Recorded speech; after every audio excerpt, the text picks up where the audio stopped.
BJP की तरफ से राज्य भर में चोर धरो जेल भरो आंदोलन चलाया जा रहा है। इसी के तहत सोमवार रानीगंज के डॉल्फिन मैदान से रानीगंज बीजेपी मंडल 1 अध्यक्ष देवजीत खां के नेतृत्व में एक रैली निकाली गई, जो नेताजी मोड़ पर आकर पथसभा में तब्दील हो गई।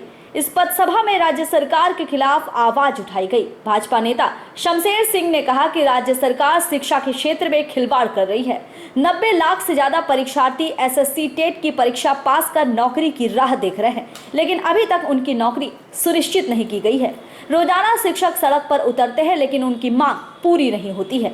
उन्होंने आगे कहा कि 2011 साल में सत्ता में आने से पहले मुख्यमंत्री ममता बनर्जी ने राज्य की जनता से वादा किया था कि हर एक घर में डबल नौकरी दी जाएगी, मतलब एक घर में 2 लोगों को नौकरी मिलेगी। लेकिन आज की जो परिस्थिति है, वहां एक घर में एक व्यक्ति को भी नौकरी नहीं है, और जो इस योग्य है उन्हें भी राज्य सरकार बेरोजगार कर चुकी है। उन्होंने आगे कहा कि देश को प्रधानमंत्री मोदी जैसे नेता की जरूरत है, और राज्य में भी बीजेपी की सरकार आने के बाद ही स्थिति सुधर सकेगी। इस कार्यक्रम में भाजपा के रवि केशरी, विवेक बावरी, शोभा यादव, शंकर साव, किशन कुमार मंडल, शुभाशीष दे, विकास बर्मन उपस्थित थे। भारत माता के जय, जय श्री राम। गणतंत्र हत्याकारी सरकार और नई सरकार, शिक्षा चोरी सरकार और नई सरकार, भारत माता के जय। ग्रसित था उस समय आप सभी अवगत हैं, कोरोना वैक्सीन শুধু তাদের জন্য নয়, আজকের আন্দোলনটা যারা রাস্তায় আমরা চলাফেরা করছি, অতি সাধারণ খেটে খাওয়া মানুষ, সমস্ত ব্যবসাদাররা যারা আছেন, যারা নিজের সন্তানকে পড়াশোনা করাচ্ছেন, সকালে যখন উঠছে সেই ছেলেটি বা মেয়েটি তার হাতে বই খাতা তুলে দিয়ে স্কুলের ব্যাগ তুলে দিয়ে স্কুলে পাঠাচ্ছেন, বিদ্যালয়ে পড়াশোনা করতে পাঠাচ্ছেন, এবং এক বুক আশা নিয়ে আপনি হাসি মুখে যখন নিজের ছেলেকে বা নিজের মেয়েকে আপনি যখন বিদায় করছেন শিক্ষাঙ্গনে যাওয়ার জন্য, স্কুলে যাওয়ার জন্য, কলেজে যাওয়ার জন্য, আর সেই জায়গায় দাঁড়িয়ে আপনি একটা একরাশ বুক ভরা স্বপ্ন নিয়ে আপনার ছেলেকে আপনি শিক্ষা প্রতিষ্ঠানে পাঠাচ্ছেন। কিন্তু অবাকভাবে আমরা কি লক্ষ্য করছি যে আপনি যে আশাটা করেছেন যে শিক্ষাঙ্গনের পর, শিক্ষা গ্রহণ করার পর আমার ছেলেটি বা আমার মেয়েটি কলেজ থেকে বেরোনোর পর চাকরি করবে, এসএসসিতে পাস করবে আর চাকরি হবে।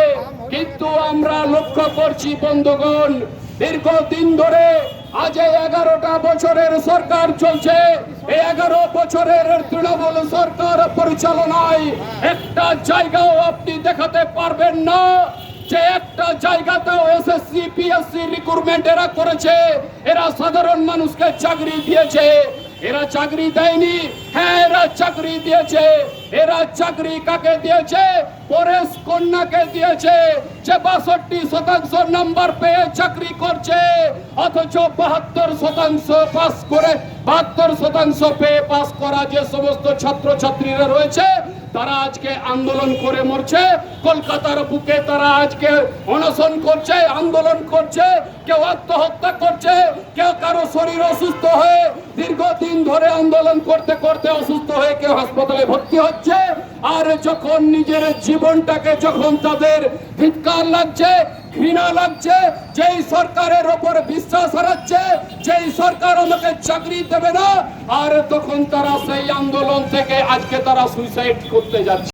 शहर मंडल के नवनियुक्त अध्यक्ष भाई देवजीत खान जी और आसनसोल साउथ मंडल 4 के अध्यक्ष परिमल माझी जी और रानीगंज शहर मंडल के सभी हमारे प्रिय कार्यकर्ता बंदियों और मीडिया से उपस्थित हमारे सभी मीडिया कर्मी, आज विशेष रूप से ये जो पथसभा रानीगंज में आयोजित किया गया है,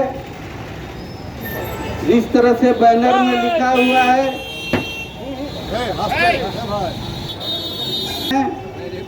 कि शिक्षा नीति के साथ जिस प्रकार का खिलवाड़ किया जा रहा है, इससे आने वाले दिनों में कहीं न कहीं बंगाल का भविष्य खतरे में पड़ने वाला है। हम सभी ने देखा 2021 में विधानसभा चुनाव समाप्त हो जाने के बाद 294 विधानसभा सीट का चुनाव हुआ पश्चिम बंगाल में। तृणमूल कांग्रेस की सरकार और ज़्यादा बहुमत लेकर के सरकार में आई, लेकिन देखने को मिला कि 294 में से 142 विधानसभाओं में हिंसक घटना घटी। 57 भारतीय जनता पार्टी के कार्यकर्ता इस हिंसा की भेंट चढ़ गए। प्रक्रिया में हार जीत होती है, मत विभेद हो सकता है, लेकिन इसका क्या अर्थ है कि इस प्रकार से हत्या की राजनीति पश्चिम बंगाल में चल रही है। और जिस प्रकार से शिक्षा के साथ खिलवाड़ किया जा रहा है, 90 लाख से ज़्यादा लोग इस दुर्नीति से प्रभावित होंगे।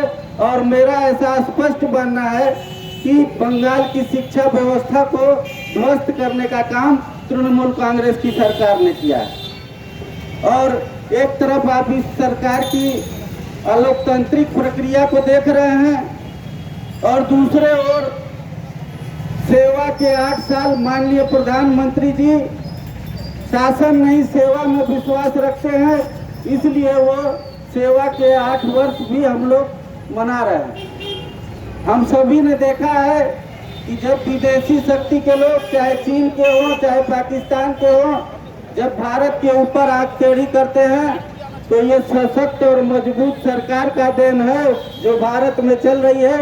पाकिस्तान और चीन के आंख निकाल लेने का काम केंद्र में चल रही मोदी जी की सरकार करती है। তো এই আন্দোলন সপক্ষে পুরো রাজ্য জুড়ে আপনারা কি করলেন? আপনারা দেখতে পাচ্ছেন যে লাস্ট কয়েকদিন ধরে আমরা যে শুনতে পাচ্ছি যে সারা রাজ্য জুড়ে যে দুর্নীতি সামনে আসছে, মমতা ব্যানার্জির সরকার, তৃণমূলের সরকারের যে দুর্নীতি আপনারা দেখতে পাচ্ছেন, যে নিয়োগকে কেন্দ্র করে, শিক্ষাক্ষেত্রে নিয়োগকে কেন্দ্র করে যে চরম দুর্নীতি চলেছে এবং নানান মানুষ যারা ট্যালেন্টেড যে সমস্ত ছাত্রছাত্রীরা যারা দিনের পর দিন অনশন করে চলেছেন এবং তারা ধর্নায় বসেছেন, তাদের চাকরি হচ্ছে না, অথচ একটা পরিবারে মন্ত্রীর পরিবারের 25 জনকে তারা চাকরি পাইয়ে দেওয়ার যে ব্যবস্থা করেছেন। আজকে ক্ষমতায় 2021-এ ক্ষমতায় আসার আগে মমতা ব্যানার্জি বলেছিলেন যে ডবল চাকরি দেয়, একটা ফ্যামিলিতে ডবল নয় 25 জনকে চাকরি দিয়েছেন তিনি। অথচ যারা শিক্ষিত বেকার, আর শিক্ষিত বেকার সময় রাস্তায় বসে আছে, অথচ মন্ত্রীর পরিবারের লোকজন চাকরি পাচ্ছে। এর বিরুদ্ধে আমাদের আন্দোলন আজ সারা রাজ্য জুড়ে হচ্ছে। চোর ধরো জেল ভরো, এই সমস্ত আন্দোলন, এই আন্দোলনটা সমস্ত রাজ্য জুড়ে হচ্ছে। তারই আজকে রানীগঞ্জ মণ্ডল 1-এর পক্ষ থেকে এখানে পথসভার মাধ্যমে আমরা এই আন্দোলন শুরু করছি। আপনার নাম পরিচয়? দেবজিৎ খা, রানীগঞ্জ মণ্ডল 1 সভাপতি। रानीगंज से सम्राट दास की रिपोर्ट, पीबी न्यूज।